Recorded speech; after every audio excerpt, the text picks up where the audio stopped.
हम अपने लोगों के लिए मान सम्मान की लड़ाई लड़ते लड़ते, उनकी मुद्दों की लड़ाई लड़ते हुए हम सरकार नहीं बना पाए। लेकिन मैं जब संसद भवन में बैठा था, पहले तो मैंने टीवी पर देखा था पिछले 2 बारी का संसद भवन, लेकिन अब की बार जब मैं संसद भवन में बैठा था और मैंने भारतीय जनता पार्टी की तरफ, उनकी बेंच की तरफ अपनी आंखें घुमाई, तो मुझे किसी के नेता के चेहरे में मुस्कान नहीं दिखाई दी। मैंने प्रधानमंत्री जी की तरफ देखा,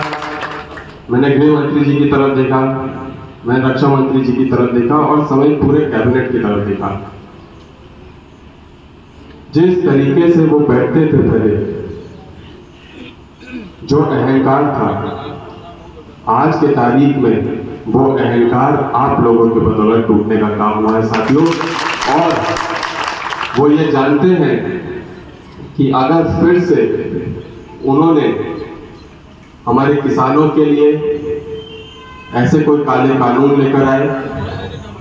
हमारे नौजवानों पे लाठी चलाई, हमारे नौजवानों को नौकरी से दूर रखा,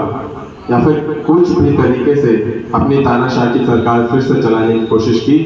तो अब की बार एक बहुत मजबूत विपक्ष और कौशाम्बी की लाखों लाख जनता की आवाज की प्रतिनिधि कर रहा पुष्पेंद्र सरोज उनके सामने खड़ा रहेगा, उनकी आवाज बनेगा। आप सभी लोगों को मैं यकीन दिला के जाता हूं कि हालांकि इस सत्र में हमको बोलने का मौका मिला था, और जब हम बोलने वाले तब आदरणीय प्रधानमंत्री जी आके अपना 2.5 घंटा का भाषण दे गए। तो अब जब अगली बार सत्र होगा, आप सभी लोगों के जितने भी मुद्दे हैं, हमारे किसानों के बहुत बड़े मुद्दे हैं, हमारे किसानों का, आवारा पशुओं का बहुत बड़ा मुद्दा है कौशाम्बी की धरती पर, हमारे नौजवानों का पूरे मंडल में बहुत बड़ा मुद्दा है, बेरोजगारी का बहुत बड़ा मुद्दा है, महंगाई का बहुत बड़ा मुद्दा है।